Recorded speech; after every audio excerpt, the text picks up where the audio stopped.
First writing project, more so than just, say, a poem. First legitimate writing project, what was it? Was it fiction or nonfiction? How long did it take you to do it? And was it worthwhile? Did it indicate your future career in professional writing? Or was it something that you ended up throwing away? Mr. Daley. Well, actually, I would go with, I was always writing short stories and all of that, but as far as something that really put it out there, it wasn't actually until,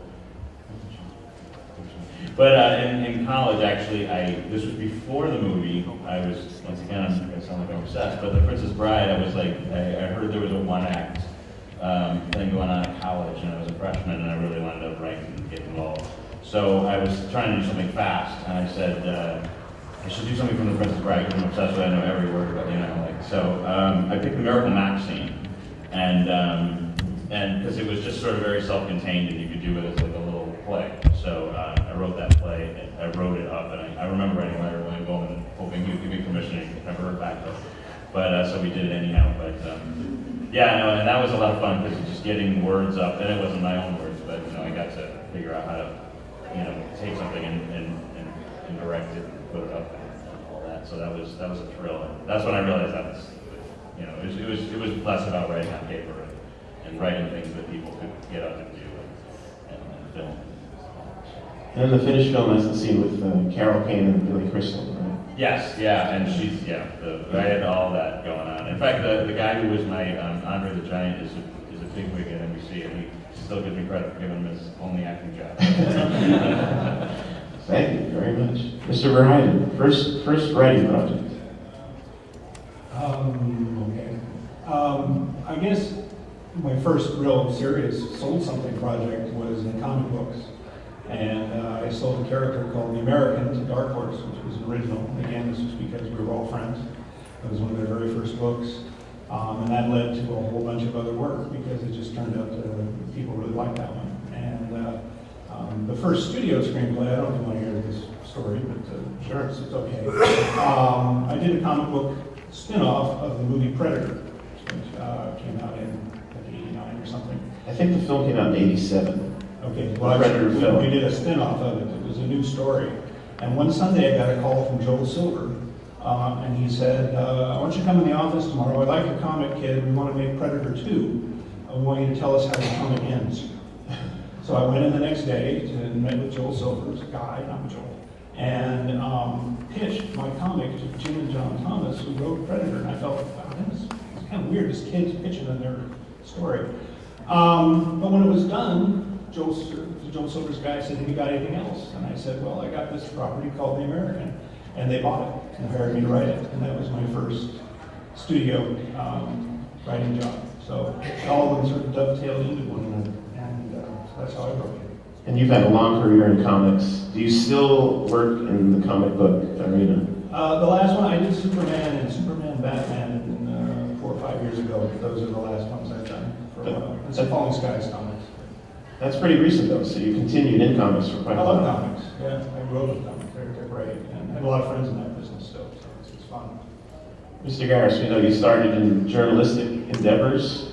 And well, I started writing fiction, and it was horror fiction as well. Wow. And I wrote for underground newspapers, if you remember those at the time, San Diego Door. Actually, Cameron Crowe was 15 and I was 17, and we were writing for the San Diego Door, which is the basis for Almost Famous, the movie that he wrote. So the first half of that movie was my life too, because I was a music journalist then, and I was a singer in a rock and roll band and all this stuff. But really, I wrote and directed a short called Breaking Up that was not a genre at all. One of the very few things I've done. It was kind of a romantic comedy about a marriage I had just ended. And it inspired this thing. It was very R-rated and all. It got me a deal to turn it into a $500,000 feature that fell apart before it ever got made. But that got me an agent, and that opened some doors. The first real job, I used to do publicity. I did genre publicity at a company called Avco Embassy when they had The Fog, Scanners, The Howling. I was doing all these specialized publicity for those movies. But my first real opportunity was when Steven Spielberg hired me to write an episode of Amazing Stories. I was the first guy hired to do that, and I wrote it in 3 days. I was on food stamps. Wrote it in 3 days, turned it in. They asked me to do another one immediately, and a day and a half into that, he asked me if I would be story editor. So I went from food stamps to a $100,000 a year job at Amblin with my office on the university. Was it ever any better than that? Yes. No, but that was pretty great, but I would hate for that to have been the end of the month. Just so the audience can look them up, what were the names of the episodes you wrote? I know you story edited. I wrote or co-wrote 10. 10. So out of the 44. I had nothing to do with the one that Tom directed, but the writer on that was Richard Christian Matheson. Right. And Richard and I wrote together for a while, and in fact, sold a spec script to Joel Silver for a fortune that never got made. So the fortune will be had if that ever gets made, but that's a long time. Just a quick follow-up question, before I forget. Was story editing very different from writing original material on that Yeah, show? story editor was basically do whatever rewrites were required, so you didn't have to pay the original writer, most of whom were freelancers. So you didn't have to pay them beyond the first rewrite that was obligated by the deal. So my job did not pay me more unless I wrote the screenplay. Looking back now, which did you prefer, the story editing part or writing the teleplays for that show? I hated the teleplays from beginning to end. I mean, the first thing I ever had produced was on Amazing Stories, and Martin Scorsese directed. Robert Zemeckis directed one of my stories. There is no greater thrill than to have your film school be with Steven Spielberg, Scorsese, Robert Zemeckis, Joe Dante, all these unbelievable people. And it's Tom Holland. Just really the people at the top of the game. Fascinating. And if you don't learn from that, you're an idiot. Mr. Filardi has a very interesting story to tell about the first project he sold, which was a MacGyver episode. Please tell that story because that's one of the best ones I've ever heard. Well, I had come out, I was working as an assistant copywriter for a little ad agency in Boston, and I fell in love with Miami Vice, Compton. And I think like many of you, I suddenly had the feeling, I could do better, or I could do this, or they need my help.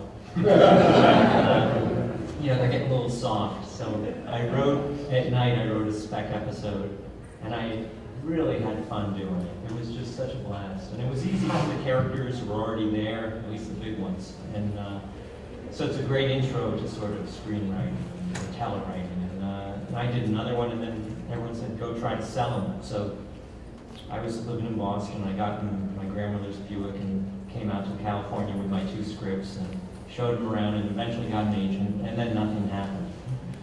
So I wrote a spec episode of MacGyver. And Just as a preface, were you already a big fan of the show, or was this just a, yes? I kind of liked MacGyver, but of course, I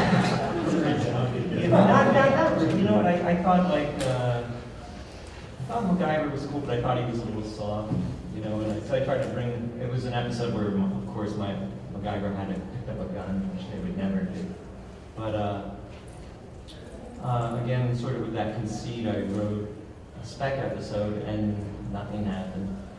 And eventually I was reading this sort of an interview with a story editor. It was just a small rag called like American Screenwriter or something. And I was reading it, and I was living in, and I said, that sounds like a nice guy. And I was up in Canada, so somehow I called him. I said, hey, I wrote this spec script of MacGyver. I didn't want to put any pressure on the guy, and I just said, would you read it and tell me if you think it'd be a good writing sample for me to show around Hollywood? I didn't want to put any pressure on him.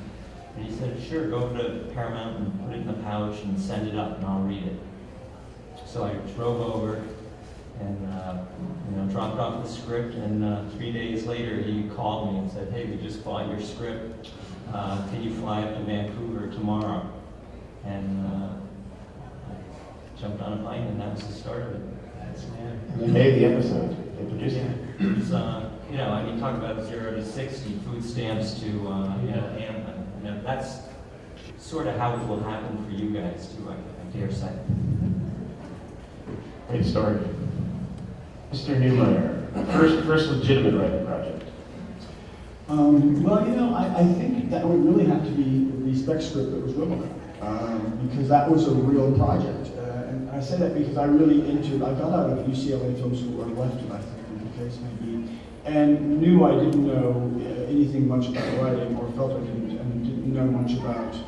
I was really frightened by the executives that he was talking about. I mean, so I kind of went over to that side for a while, became a story analyst. During that time, I started trying to figure out what story structure was in movies. I've never figured it out because I'm still doing this. But I just love to think about how writing works and how movie writing works.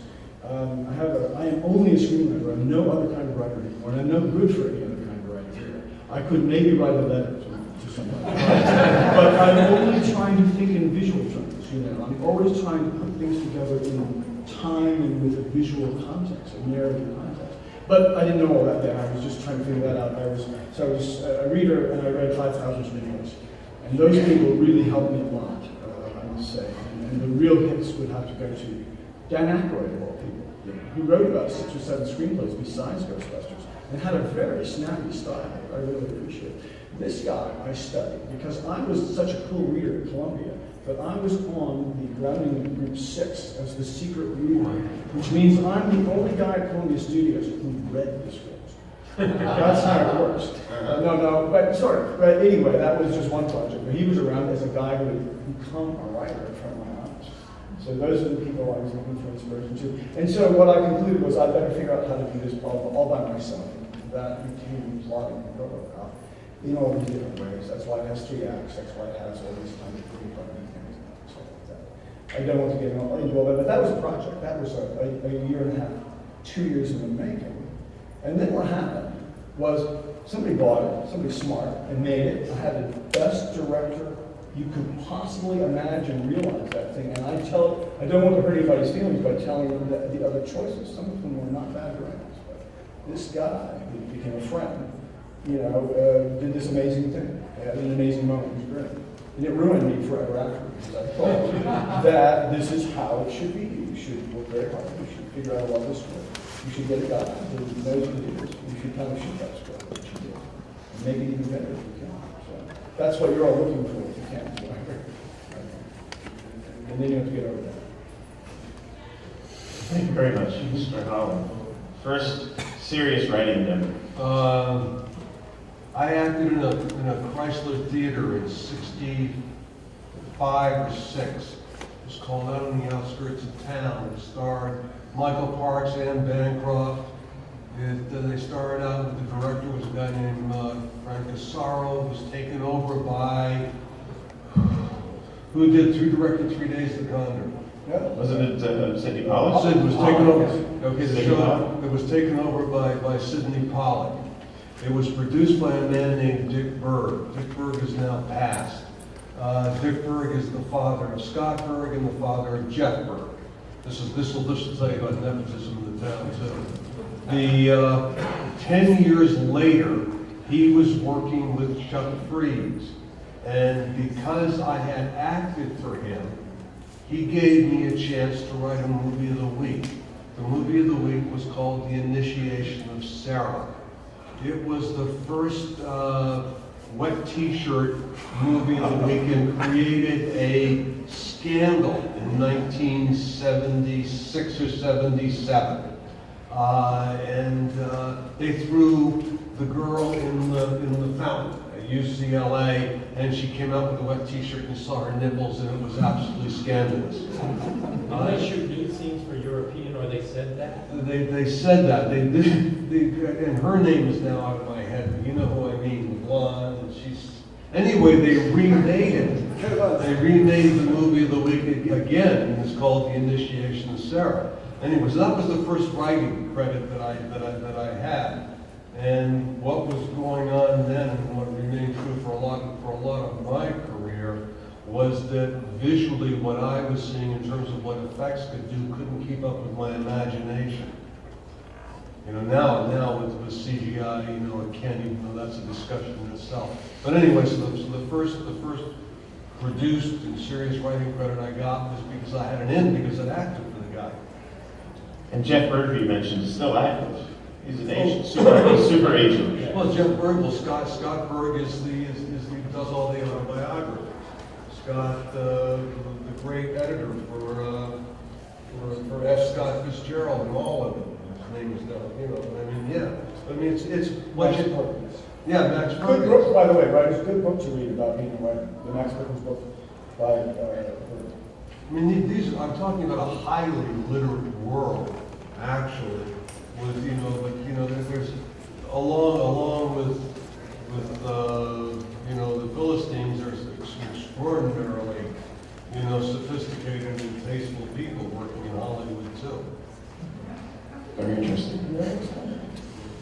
Let's move on to some other things. When you, at this point, we're progressing forward, and now you've all written something, and you have a career. What is it like for a writer once you've either sold something or something that's been produced on some level? What is it like? What writers expect at that point? You're not an unknown now. Now you have either sold something or you have an agent because of a writing sample. At that point, what should writers expect? What's your writers expect? A really tough career. I'm amazed that I'm with this group of men because I'm still at the beginning of that. It's really tough. It's really tough. It's just hard to get to the next gig, and you get something and you think it's going, and then the CW cancels Reaper. So it's like, and you're like, why are you doing that? But yeah, so it's tough, and you have to keep plugging away, and even I started in sitcoms when I first started being an assistant on television, and those guys were in the glory days doing TGI Friday. They were all at the top of their game, and then they stopped working, and I had to go help them write specs for hour long. And it was really weird to me. It's a tough career because it is what have you done lately, and I think that's the scary part about it. I hate to say, but maybe it's because I'm in the middle of it right now. Is that you have to keep it moving, and you always have to be writing that next project, and not rest on your laurels ever. So that's what I'm learning. Thank you. So, Mr. Verheiden, you've written the comic book, and the Silvers, and so forth, and Joel Silver. Now you got into the next level. What's it like for you at that point? Glorious. No.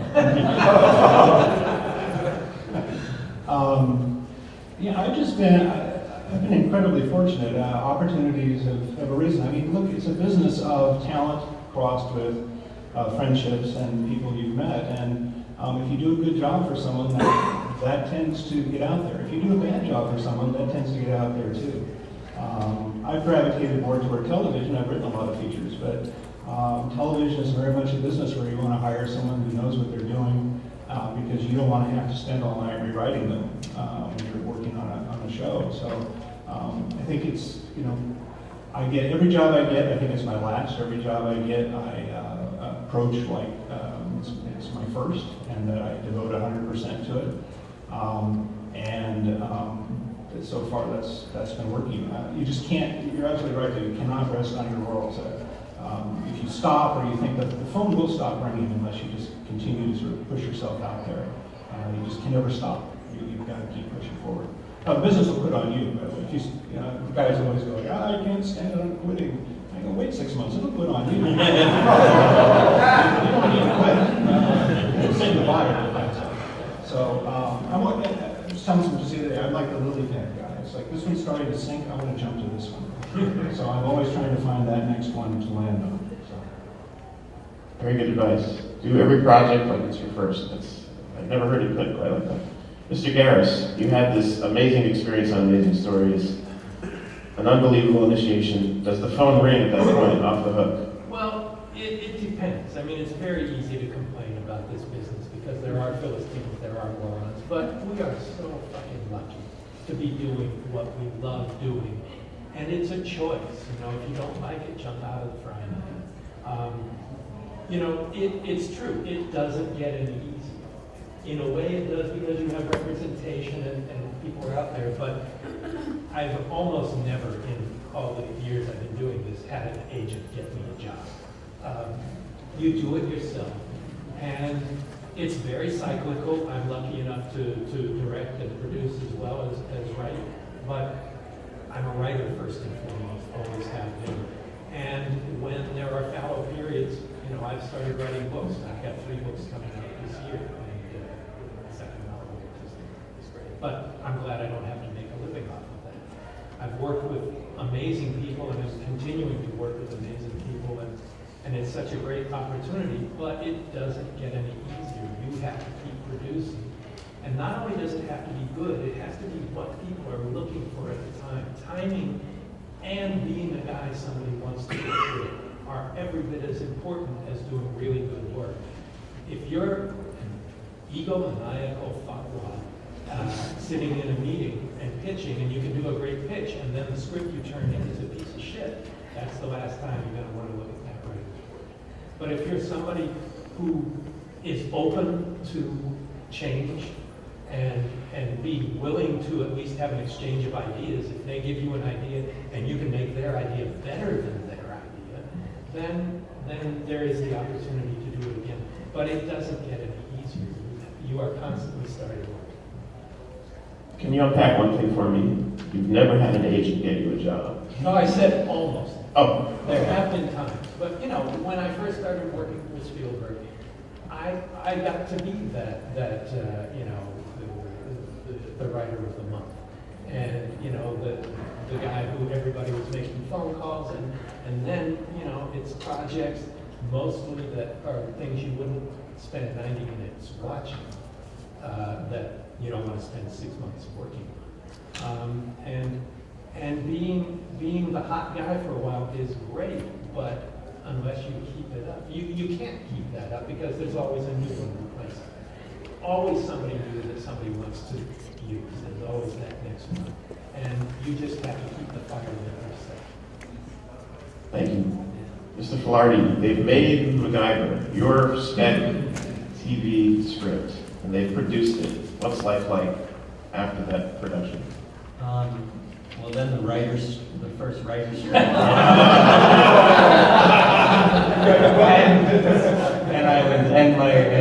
I hit another wall, you know, once again.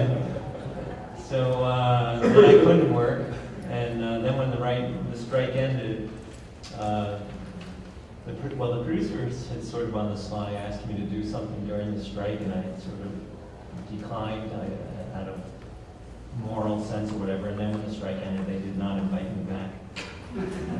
So that inspired me to write features, which was, then my first one was Flatliners, and that was really good. But you know, it's what these guys are saying, it's what Mick's saying, that you're the hot guy for a little while, the phone rings off the hook, the mailbox is full of Christmas cards, you know, and it dies, you know, and then 3 or 4 years later, you know, you get it going again, you know, with another project, and you're hot for a little while, and then it dies. And I've always envied, I IMDb some of these guys, and it looks like they can keep the momentum going. But for me, it's always up, and then down to rock bottom, and then it seems, and then 4 or 5 years later, up again, and you know, back down to the blank page. So, you know, it takes a lot of stamina and fortitude and passion, and it doesn't get easier. Like they say, you just keep going. And you do it because you love it and you can't not do it, Yeah. rather than to try and get rich. The worst reason to be a writer is because you think you're going to get rich. Yeah, but it doesn't happen. Writer and his money. Mr. Neumeier had the experience of Mr. Paul Verhoeven directing Robocop. At that point, with a director coming over from Europe making your film, he had made another film here. Did he make Flesh and Blood here right before that? That was sort of a European American coverage. right. It was his first English language movie, and it didn't do it. No. Which was fortunate. But So once he is making your film, that's happening. What is life like for you? Has it changed dramatically? It's, yeah, it was a very dramatic moment for me. I sort of lived it. The thing, I guess, probably you've done this stuff. Maybe everybody's done this stuff, because I was sort of soup to nuts on that movie, from the beginning to the end. And I sort of was a co-producer, writer on the set, which I didn't know wasn't the normal thing to do. I spent the first part of Dallas shooting Robocop was the crew all treating me like I was some sort of awful guy in the imperialism. It was just so weird. What is going on here? And then I realized it was because I was the writer. So, no, I'm serious. Hi, who are you? And you didn't have a Very nice. Well, I should have on that one. I was the young man, for Christ's sake. It was Dallas. As Slim Pickens would say. But anyway, sorry. It was a really good experience, but I came out of it with my head sort of turned around, upside down. I didn't know and was not ready for what was going to happen. And my writing partner, Michael Minor, had said, by the way, fuck you, Ed. I'm going to go skiing. And I hadn't seen him since that had happened. And then, more or less. And then suddenly, wow, we were the flavor of the month at the moment. Same time around here. And there was this writing strike, 5 months. And I had a baby. Oh my God. And, I couldn't I couldn't do all this under the table stuff that Orion wanted me to do because they really needed Robocop. I kept saying no. Some for moral reasons, but also because, I need my health insurance. And, so they said, thank you very much and go away. And that was that for me in Robocop. And so I was sort of starting over again. At least we were kind of popular. You run around, you end up saying yes to things you shouldn't. And then you have to, I don't know, you get to work with some interesting, that's kind of a real graduate school for me. I got to work with Billy Friedkin, which was really interesting. I got to work with Zemeckis, which was better. I got to work around a bunch of people like that, and to be around those guys and see how they were doing things and how they were handling Hollywood. Zemeckis telling me a story about how pissed off he is at executives is a really interesting story. More than mine. So those are good things to do. And I kind of look back on it, it was hard. It was harder to have a baby and have a family and get divorced and all that kind of stuff. But the movie business part was sort of interesting. And I think, eventually you do the idea of working with your friend. My son is in this business now. He's very smart. He doesn't want to be a writer. He wants to be a manager. He said, what do you think what's the way to be happy in this business, no matter what you do? I said, think about it for a while. I said, well, I think the people who have been the happiest have worked a lot with friends, people they liked. Friends, I don't know, that's not always a good idea either, but people they liked over and over, people who were talented. So for me, Verheiden and I became very close. Our romance was essentially movies. We talked about movies for 4 mornings a week for 50 weeks a year sometimes, and we've been doing it ever since we were back. And so out of that has come some projects that didn't work. But Starship was certainly one that built out of that. That could even go on if Paul could last a little longer. But that's you just write. I think the main thing you learn is you have to just write and produce and get. Producing is hard. It doesn't ever get easier, so you have to kind of get pretty macho about that. I want to unpack one thing. Mr. Garris first intimated that you get a lot of things that you wouldn't want to spend 6 months on, much less watch for 90 minutes. And you said you end up saying yes to a lot of things you shouldn't. My question is, how do you know? Good job. Billy Friedkin and Joel Silver and Sylvester Stallone all want you to do something. They'll pay you a lot of money for it. Come on, do it. If you need some money, it's your money. So you're going to go do that. That's just a clusterfuck you can't imagine. I mean, Sylvester Stallone was actually very cool. He looked at me and said, I said, I think I'm going to go talk to my writing partner. He said, fuck you, I'm going to ski him.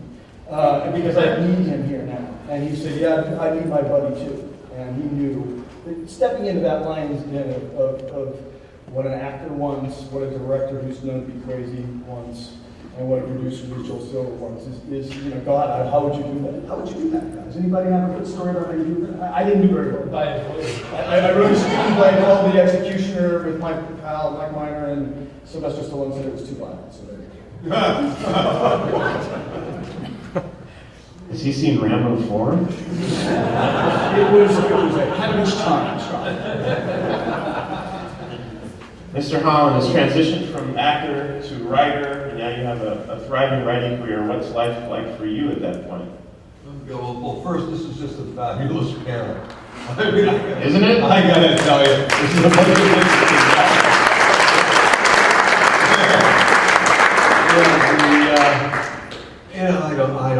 I don't have any answers.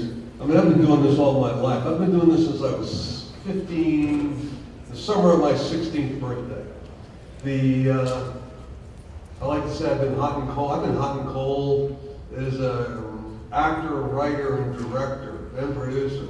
And hot and cold, and hot and cold, and hot and cold. You know, I couldn't get a job 6 months ago. Now I can't beat them off with a stick. I don't have any answers to How does being an actor help you write? That's what I want to ask you. I've always wanted to ask you that, I'm sorry. The question is, how does being an actor help you in your writing? Because you were an actor first before you were writing. I was in the actor's studio. They had this is when Lee Strasberg was alive. This is 1968 through 71. They had a playwrights unit. Jim Bridges, among others, was in there. Everybody who was anybody at that moment in time. And I was there as an actor. And there were all these writers.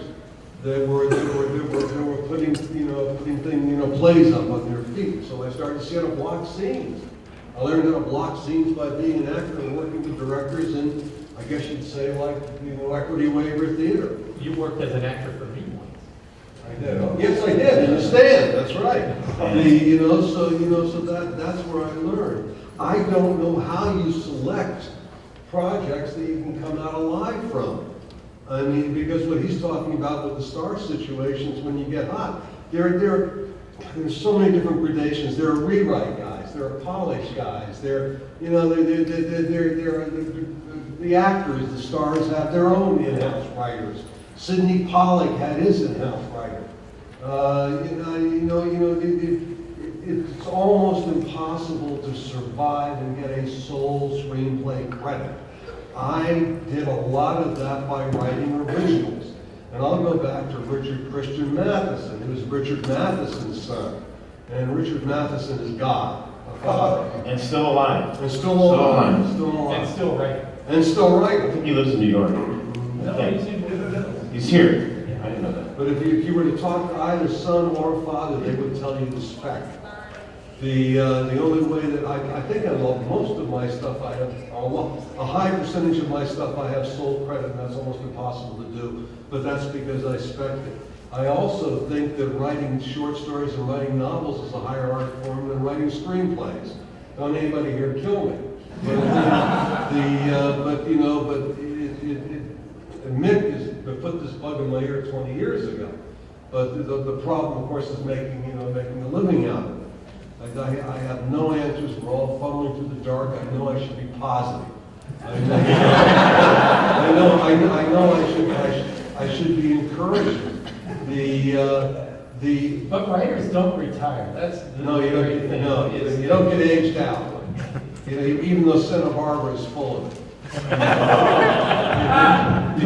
But the creation of original ideas is really an important idea, and I'm glad you brought it up, because we're not doing that in mainstream Hollywood right now. We are in the branded world, and I don't want to be negative about it, because it is that world, and we're global. It's very important, and that's how they make money, and it's working for them right now better than we could hope.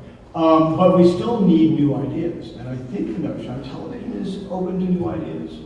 We need to create new brands, new IPs, and that is what writers can do. And the reason I was able to have, it's not just about solo credit, but as much control and as much, I was never kicked out of the room on Starship Troopers and Robocop because I was always there as a writer. It was my idea. I would always say, and I would fight about it. Sometimes I'd get beaten up, and sometimes I would.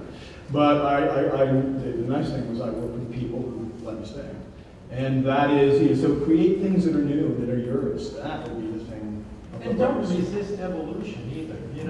Every cultural form evolves, and it's easy to age into the same spot that your success was found in. And I think it's really important. I've been doing this for 25 years or so, and I like seeing what's new. I like trying to extend my own personal boundaries as an artist and as a human being. And I think it's important to do that. I've been lucky enough to keep working this whole life on that same slope that goes up and down that Tom was talking about. But to calcify is the worst thing an artist can do, and it's incredibly common. And it's really easy for that to happen. And I think you have to actively continue to engage in the evolution of a society and its culture. Next question from the end, and we can go down. I want to just talk about process. What is it like for you to create a script for, say, CSI? And then I'll go person to person. You've got the blank page on a laptop or some other device. 90 minutes seminar to do this afternoon. No, absolutely. Television shows like that, where it's very formalized, you need to come up with a big get of like what's going to excite people about it, and then on our show, because it's so forensic driven, you always want the cool forensic thing. So you want at least one of each of those is important to get. And so, and that's really where the kernel of the ideas get come out. And then story to me is just fun. I mean, it's so hard to come up with those, after 13 years of our show and, millions of spin-offs and rip-offs, and everybody's done it. So it's to try to figure out the show we haven't done yet is really tough. But so once you get that, then to me it's fun to go, okay, who's the killer, and how do they know this person, and whose wife left who, and I mean that to me is where you just have a blast. But the tough one is to get the thing that's going to be like, that's fortunately with mine it's like that's the carrot top character. But you go with that, that'll be the one you remember for. Thank you, Mr. Verheiden. One of my favorite projects, and he knows this, is Timecop that he's working on. Even though it's a little older, but that's okay. It's wonderful. And I want to know what the nugget was. What's the little idea that started that whole thing off, and what was the process like of creating that script? Directed by Peter Hyams. The nugget of that was a guy goes back in time to save his wife. That was the core conceit. And that came out of me chatting with Mike Richardson from Dark Horse one afternoon and just saying what's a movie that would be fun for us to do. The corollary of that was both of us really wanted to work with Sam Raimi back then.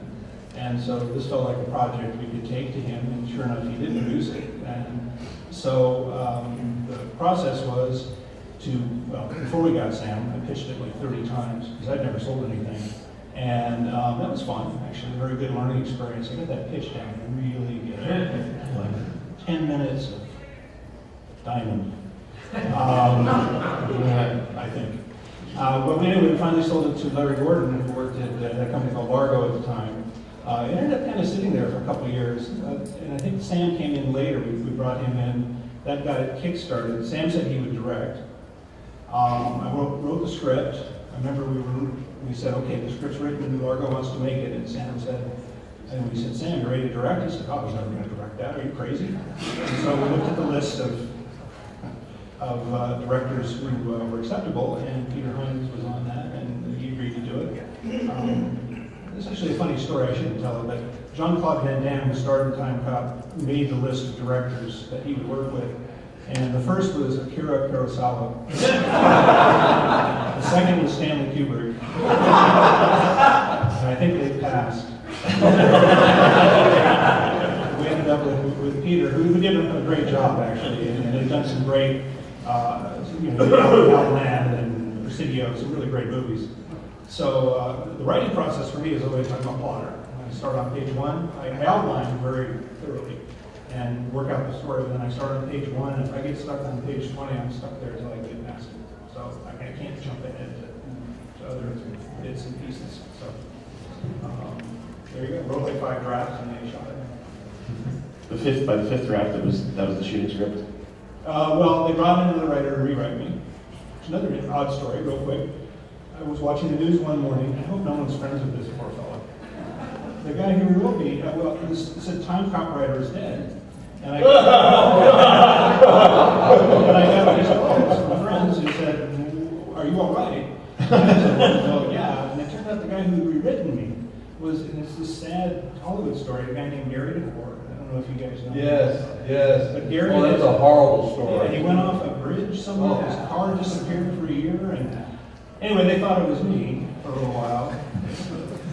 There's no happy ending to that story. But That's the end of that curve. yeah, that was it. Anyway, he did a nice job, and the movie came out. The story of the Majestic. Actually, that story was the basis for the story of the Majestic.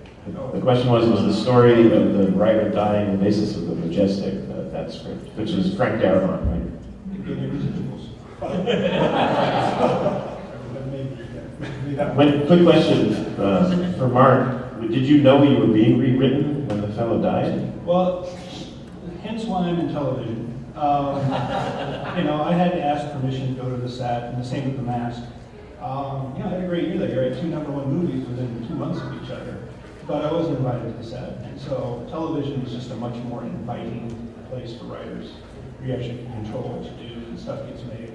It's a whole different story. But, I'm not down on the experience. It was a good experience for first movies being made. It just wasn't as experience. It was more than classic. Like, you're done, bye. So. Mr. Garris, you sit down with your computer, or at that time it might have been a word processor, with a book called The Stand, typewriter. A book called The Stand that's this thick. What do you do? I wasn't kidding. Actually, Stephen King wrote the adaptation of The Stand and The Shining himself. I've adapted other books. I believe that faithfulness to a novel is important as long as it translates to a movie. Books and movies are not the same medium, but storytelling is storytelling. And when I'm adapting a book, which I have done several times, and I've adapted some of my own fiction as well, but I actually sit with the book and I go through it and I write it, I read it several times first and I make marks and dog ear pages and I will just keep it going. I'm lucky that I have a facility to write, that I write fairly quickly.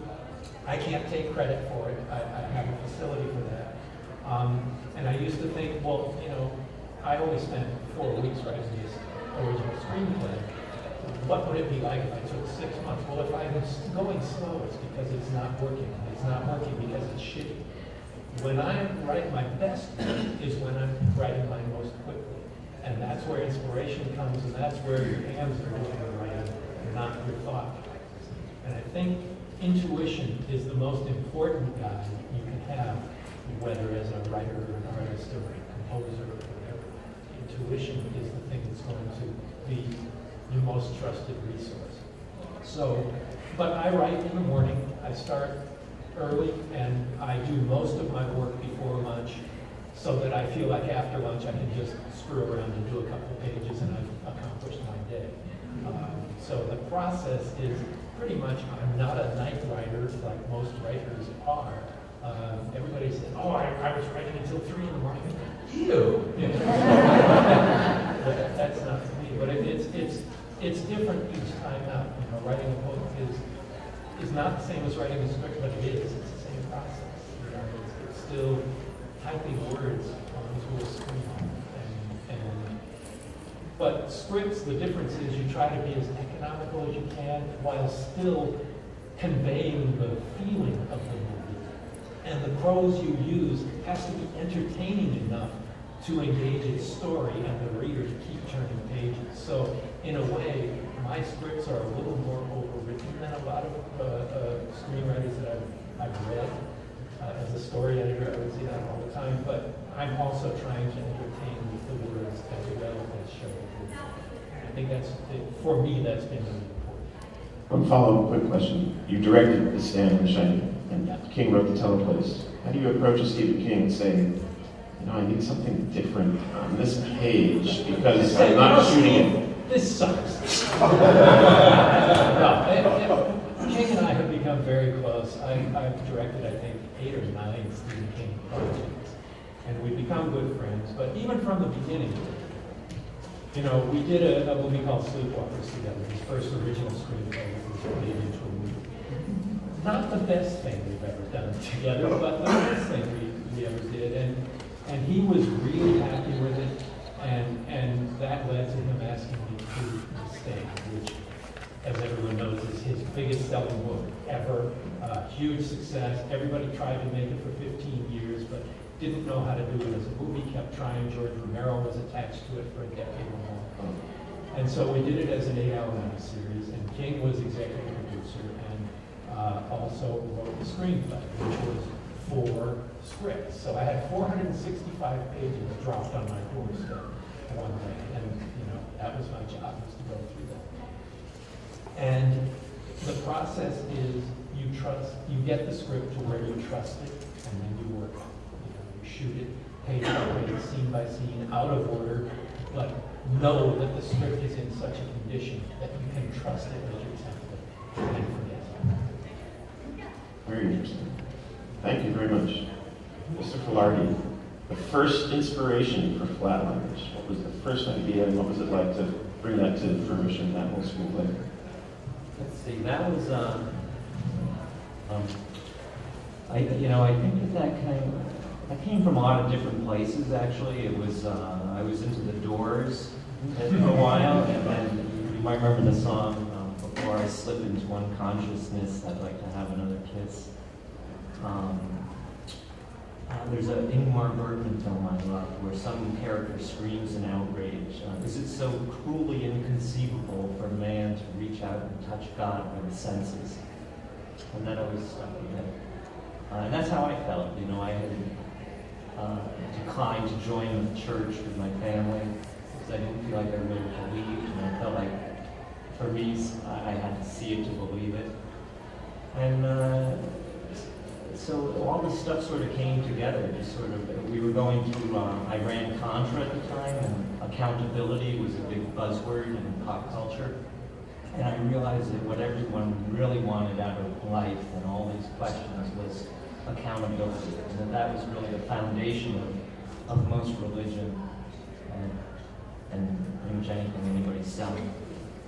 So everything just sort of came together. I had to write a script because I was out of the television business, and I just used my friends as characters, which is a good idea because you really know them, and it's actually very fun. You take a sheet of blank paper and you write Randy Steckel or whoever your buddy is or girlfriend, and just start putting down as much as you know, all the little stories they told you, all the little details about how they dress and what they say and stuff, and it's fun. Suddenly you have a real three-dimensional character in front of you. And so anyway, I just wrote the script, and I had told my agents what I was working on, and one of them listened and said, "Got to come up with a new title." That was their one comment. I finished it, they read it, they liked it, and put it out there, and it sold very quickly. So that was the original title. Yeah. Great. Yeah. I thought it was a good title, so I was surprised. Great. It wasn't the code of the story that Julia Roberts had filmed Pretty Woman, but it wasn't yet out when they were making Flatliners. Yeah, that movie definitely wasn't out. I guess maybe she had filmed it. I don't know. She came in late. She was the last actor to come in. But that was great. That was my film school experience too. The director was very inclusive. He was a great guy. I think Joel Schumacher. Yeah, really nice guy. And so I spent, months at his house with him working on the rewrites and polishing it up, and then every day on the set, and actors would improvise, and I'd riff with them. He said, "Someday you will appreciate this." And, I was all 26 and thought, like you said, it's always going to be this way. But he was right. Yeah, it's a privilege to entertain. And as Joel said, those guards at the studio gates are not there to keep us in. When you get in, appreciate it, enjoy every minute. Even if you're scared to death, you feel like you're in way over your head, enjoy it. Thank you for that. Mr. Neumeier has an interesting story about the first inspiration for Robocop, born out of Blade Runner. Oh, yeah, well, so you're sitting around and you're desperate to do anything but what you're doing. I actually had gone from food stamps to being able to go to a ready teller, and that was my, wow, this is good. But then you became this lonely person. I was a reader, and everybody hates readers because, well, they don't really write. They're like PE teachers or something. and they don't, and they have a lot of hate, and they have no social skills, and they're very unhappy. Highest suicide rate in IA, of all the IA. And they are desperate, as Esquire magazine said while I was leaving, to do something else, anything else quickly. And that is a trap you can fall into. But I was, sort of sitting around thinking about this idea that I wanted to do. And it had a lot to do with business. And since in the 80s, the business was taking over and corporations were coming in, and it was all kind of, I thought this was kind of funny, and the notion that these people were also murdering each other was interesting to me somehow. And I'm trying to find a way to make it funny. And they were making this giant movie right next to my office that they would make starting when everybody went home. And I didn't even really know what it was, but it was a huge set. And I like sets. And I like going on sets when they're building them. This is one of the things that Hollywood does well. And this was astounding. It was happening right next to me. Never seen anything of this scale. And I watched them direct Blade Runner for about 2-3 weeks. And I can still see Ridley Scott right here talking to you. Because anybody could walk on that set if you want a lot. They didn't know who was working on it and who wasn't. And I would stay up all night and work with the art department just to be on the movie. I wanted to do that.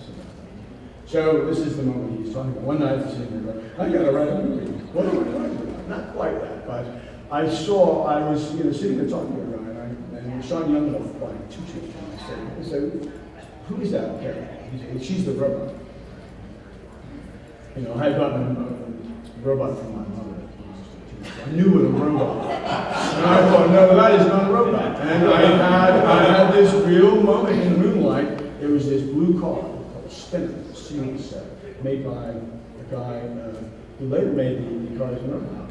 But I didn't know that then. And I was looking at it, and I imagined this character suddenly, which is very much blue steel kind of idea that is in the picture. And the title really popped into my head. Talk about a title nobody wanted on. And it was like, boom, and boom. And he was looking, he was a robot. He was looking at all these people. And the next big idea was trying to week later, well, what if he was a guy that turned into a robot? It was like Psycho, and he'd kill off the heroine. So that was where it kind of, then you had a hook into something, and I believed in it, and I was off to the races, and I went and I was an executive for a little while, trying to figure out Robocop, trying to, at Universal. So I ran into Lou Wasserman and this is like using your friends. I ran into Lou Wasserman and John Ramos in the elevator. And these guys were like, whatever. And John Ramos was acting like a kid. Hi, Mr. Wasserman. I made more money on the thriller video than anything. And Mr. Wasserman doesn't care about you. And that became the old man character from the Robocop. And my experience briefly as an executive in a marketing executive at Universal was sort of Ed 209 coming into the room and killing everybody.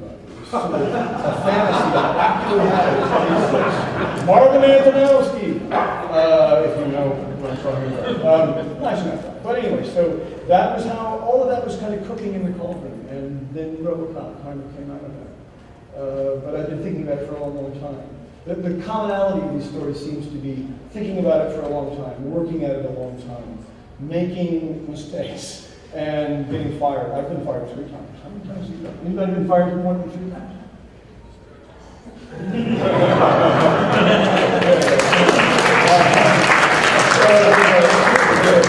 You're saying bringing on writers afterwards? Does that count as fire? Usually there's some firing involved in that. Or not telling, or crime. Yeah, anyway, all of that is, that stuff happens, and I really don't think we should always be talking about the negatives, because it's about creating something. And it's about being in the moment and kind of, the other thing I hear here is everybody got into this business, they were living it and they were breathing it and they were here. They weren't somewhere else. They didn't stay in Minnesota. They all came out here, and you were probably, your parents were in this business or something, right? How did you get in this business? I'm from a small farm town in upstate New York, Hudson Valley, across from Poughkeepsie. Nobody in my family has ever had anything to do with this. My mother said, go to work at the post office, a civil service job, they can't fire you. I live for you. What? Nothing does post office. Well, then you can go postal. Ed 209 would come into the post office. Yeah, well, watch out what you ask for. I mean, I have all these fantasies. I always have. One of my favorite creative guys, a guy won't come out much anymore, a guy named Rob Bottin. Really, really fascinating creative guy. And You know, to be around people like that is what I really enjoy in these movies. And these guys, you know, you can meet anybody in these movies, I'll tell you. You can go meet a 4-star general and say, hey, what's your favorite movie? And you know what, they'll tell you. And it's pretty cool. And, you know, if you make a movie that they like, then you're just in with them forever. And they, you know, some of them, they like military stuff. But I'm sure you will have that. It's in CSI. Okay, my favorite story was Paul McCrane's story. Paul McCrane was in Robocop, but he played a doctor in ER. And one day, his dad was sick. He was dying. And he was in ER. And they said, it's you. And his dad got the best treatment that anybody ever got. And so that's the sort of fun side of being in this business side. We're going to go to Mr. Holland for the answer to the same question. But if you guys have questions, please queue up now because we're running low on time. So if you do have a question, you may approach the mic now and then we'll get to you.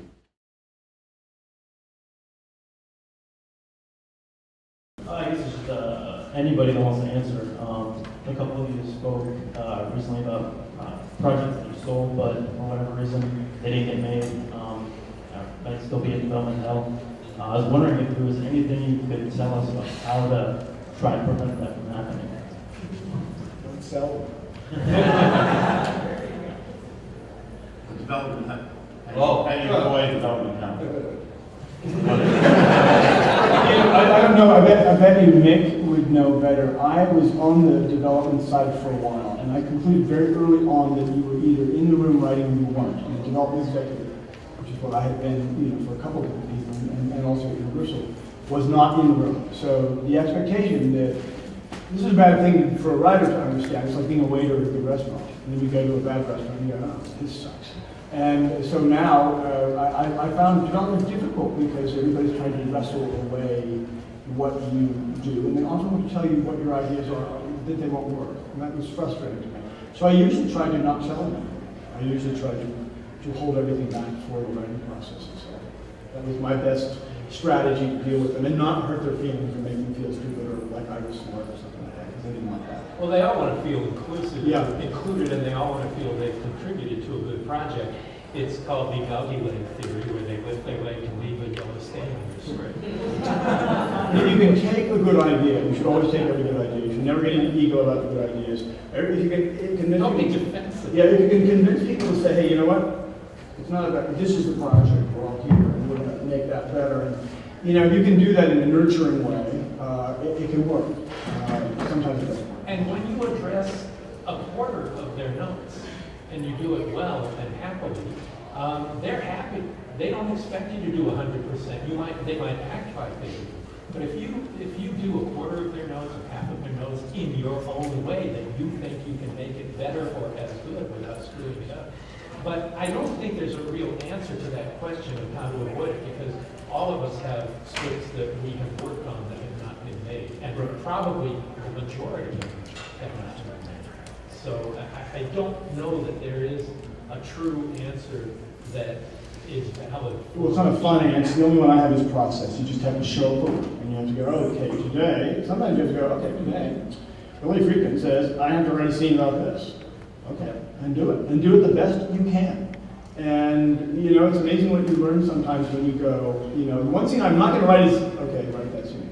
Oh, fuck me, you know, look at that. And so, you know, that is the best attitude you can have about the collaboration. And collaboration in screenplay is difficult. It's really hard to write with people. Writing partnerships, as I've had them, have been like marriages, good and bad, and that complicated.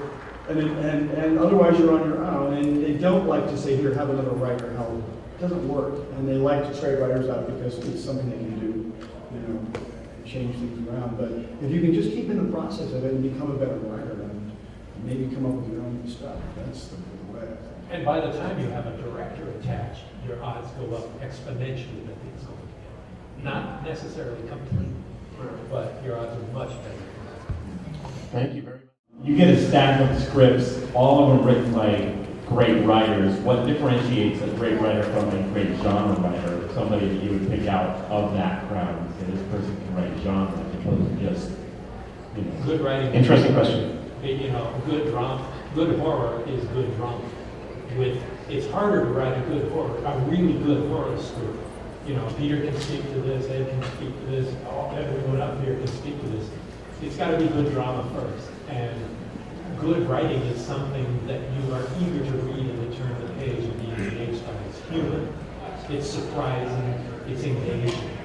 And it doesn't have to be the rending of limbs, although if that's what it's about, do it with relish and do it, gleefully and entertaining. I just think across, I don't like a demarcation between science fiction, horror, fantasy, comedy, drama. It's all storytelling, and it all has to be potent and moving. I just add, I've read a lot of scripts for some of the shows that I've hired people for, and I look for great character writing, but what I also look for, though, is you're not derisive or dismissive of genre. In other words, you can be a great writer and say, well, I'm not doing comic book genre, I'm not going to do science fiction. And yeah, but that's fine. So that's who you don't want. You just have to be prepared to, I want people that respect the genre. It doesn't mean you have to be a super fan or that your spec has to be that, but you need to have respect for the world you're going to jump into. Because I work with writers who don't respect it, and it's not fun. Good question. My question is to Mark Verheiden. It's about my favorite show, Battlestar, Galactica, and the other one, he wrote an episode for it too, for Caprica. So what happened to Caprica and all that undeveloped wonderful material after the end of the show, and will it be continued somehow? Caprica? Yes. I was in an episode of that, and I don't know if you heard it, but Caprica was I think it's a great project. It's gone, so I don't think there'll be more shows. I hope they do Blood and Chrome, which is the new Battlestar spinoff that was put on a long time ago. Problem with these shows, are very expensive, and they're difficult to mount now for Sci-Fi Channel. So, but I'm not working on either one of those, so I can't speak to them. Battlestar Galactica and Heroes, two good shows. Thank you.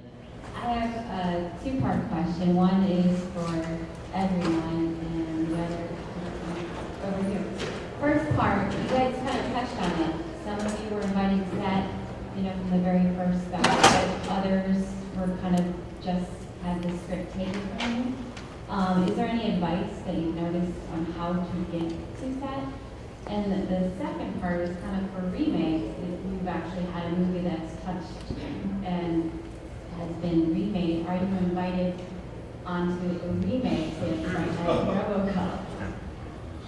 Fright Night remade last year, Robocop being remade now. Well, let's talk about that. Yeah, the first part of the question. How do you get to set? How do you try to get to set? I would say that these guys touched on too, you have to recognize immediately that your job, once a director comes on, is to service the director and to help that person make the film their own. You have your script, it's great, it got you to this point, that's one kid, but you're like a parent and now here comes the next kid. And as soon as you get your head around that and you become a help rather than a hindrance, you can't be the person who rolls their eyes when the director has an idea. The best films are, Verheiden took that great script and made it his own, and so when you become part of the process and the director's right hand man, you'll be invited to hang around. The key is probably the director, get along with the director, I guess, and understand the process there. And you said something that's interesting to me. I don't know how many moms and parents are out here, but I thought about this a lot. It really is like being a mother. Okay, here's the script. It's your script. Now, people, have you ever been to a mom take your kid to school?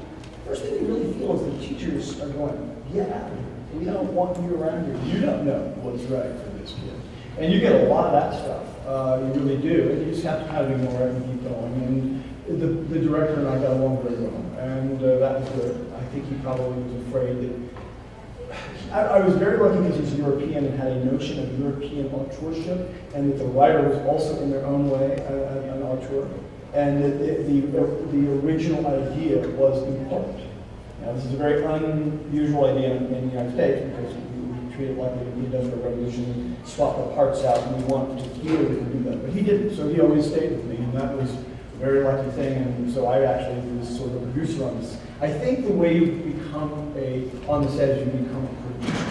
And I'm glad to see that the WGA has taken away the guideline that used to penalize writers for being producers. And I really believe Mick Garris proves, so with this guy, that we're all really producers anyway. And that's what we've got to do first and foremost. As a writer, you become a producer. Even more direct, become a director. I'd say. Yeah, and then you can become a director if you want to, and then you get to really play the primary language of cinema. You know, that's kind of how it goes. Very good question. Or work in TV. Or work in television. I mean, TV really gives you that, they really do respect the writer, because we are the producers and the directors are really hired guns more than they are in film. The funniest thing to me is when you're at Warner Brothers, here's the stage where they're filming, you know, whatever, and next door they're filming Tim Burton's Batman, One Day of the Summer. And on the yard stage, all the writers are in charge, and they're the bosses, and everybody's kissing their ass. Yeah. And on the other stage, Tim Burton is in charge, and everybody's kissing his head, and the writers aren't even allowed. They're not even mentioned. So it's a funny dichotomy about those two differences. Very good question. Next. My question was kind of the same as her follow-up question. I was just curious about, we were talking about how it's more about brands nowadays, like the projects getting remade. How do you guys feel about when they remake things that you wrote, and that this is kind of like a trend that's happening nowadays? So how they feel about the remakes? Or just what their thoughts are about when they're remaking projects that they haven't had. I'll focus it just a little bit. Fright Night, what did you think of the remake? I would say, why didn't it work? That's what I want to ask. That's a long discussion. I hated it, but I loved the money.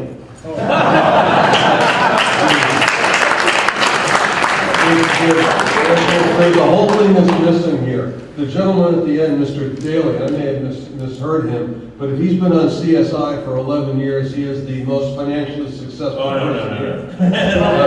The TV guy. And the other gentleman, whose name I can't quite remember. Verheiden. What he said about television, the heat right now is not, and it hasn't been now for a number of years, is not writing features.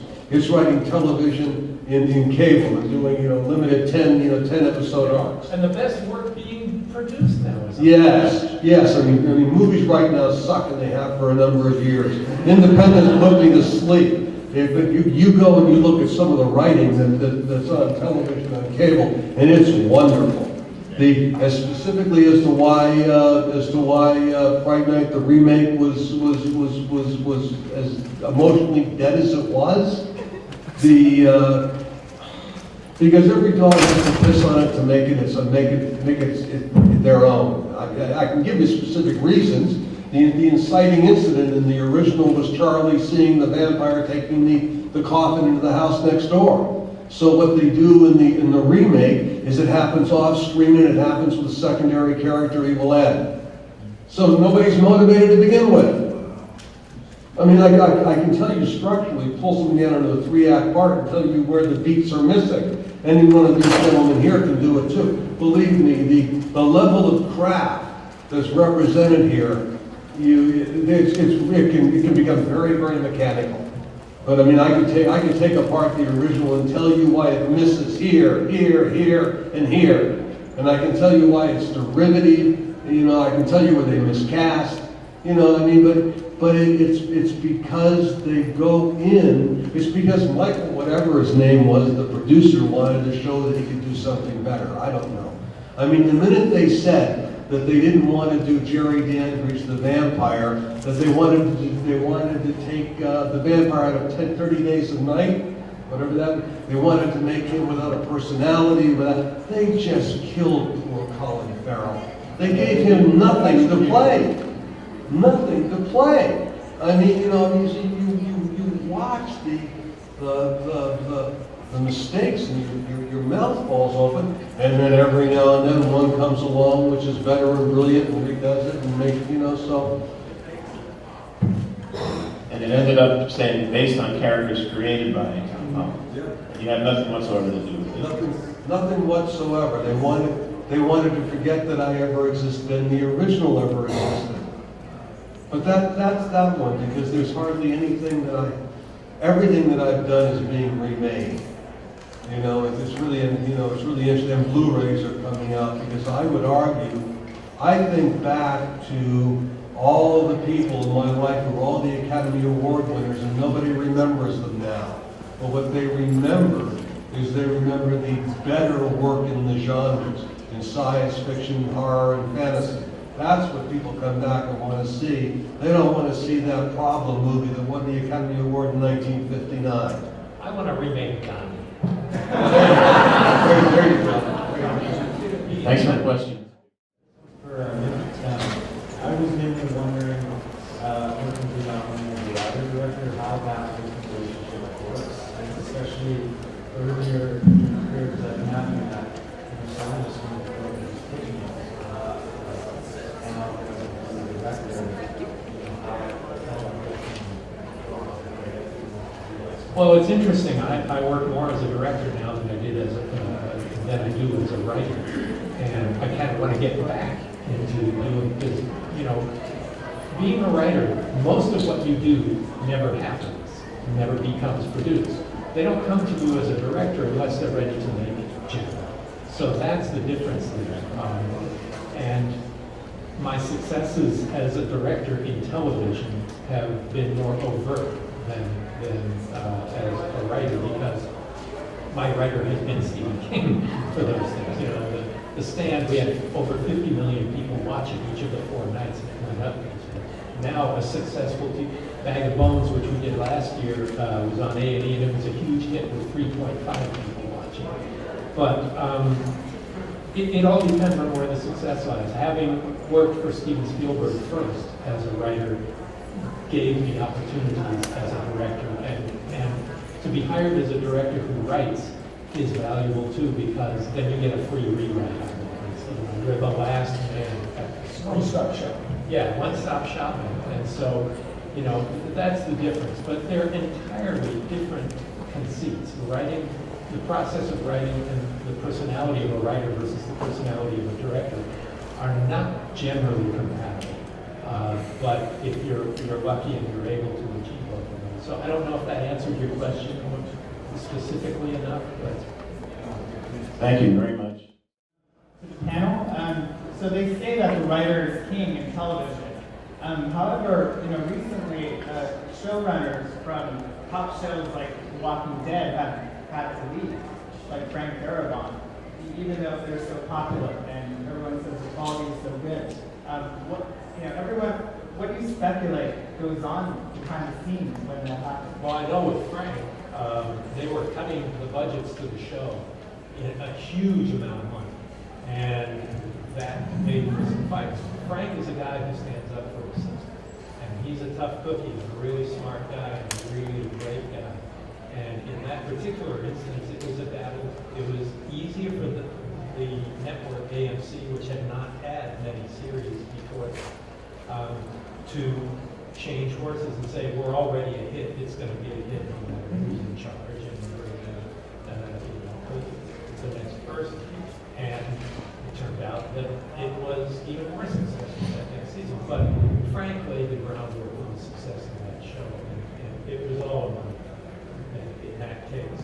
So yes, a showrunner has the power as long as it's a huge success, and they can't do without it. He makes himself incredibly inextricably. Thank you. King-ish. The studio's king, right? Anyone can be but they do have more power. If you're a showrunner of a hit series, you can override the lowly network executives as they try to leave their yellow stick.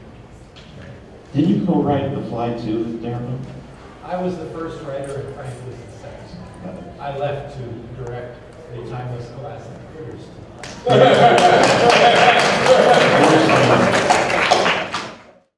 I'd like to thank all the panelists because your work sort of partially shaped my childhood.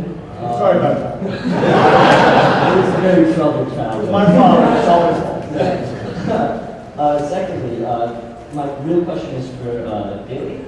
So I love Reaper, and I'm upset it was canceled. Say that you have a script that's a feature. You were talking about how everything new is going into television these days because features are getting sort of dumbed down, right? I realized that my screenplay that I wrote would make a good feature.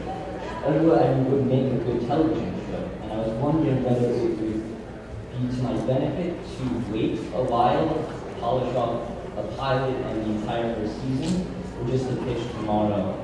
Just show up and say, hey, I just realized last night that this would actually make a good series. And I wanted to pitch it to you and say maybe like move down the line. Oh, yeah, I mean, I guess I'm confused by the question. Oh, so basically I wrote a feature, a full-length feature. And figure out whether that makes a good series. I thought out the series in my head, the first season in my head, but it won't have been written by the time that I would be able to pitch them. Gotcha. Is that a horrible idea to like go sit down and jump? Yeah, because I mean, Okay. and obviously, some of these guys know better what works on that level. I think, you know, movies are self-contained usually. I mean, Right. so Yes. if you know that it's going to be able to breathe and have an episode after episode, then, Yeah. I don't know about Pitchfest exactly the advice for that. What would be best to do, but if you think it's a better TV show, I mean, you could wait and try doing that later and still pitch it as a feature. I would write 13 episodes. No. But you're gonna have a stronger chance if you write the pilot on script, on spec, All right, and then yeah. go in knowing where the series goes. Yeah, Definitely. yeah, because I'm Yeah. 'cause it's- Don't tell them it was a movie. Tell them it was the greatest TV idea ever. They don't want to think of it as recycled. Oh, Seriously. thanks everybody. We have been up here for almost 2 hours. Everyone, please give a right hand to our panelists. Michael Daley, Mark Verheiden, Mick Garris, Peter Filardi, Ed Neumeier, Tom Holland.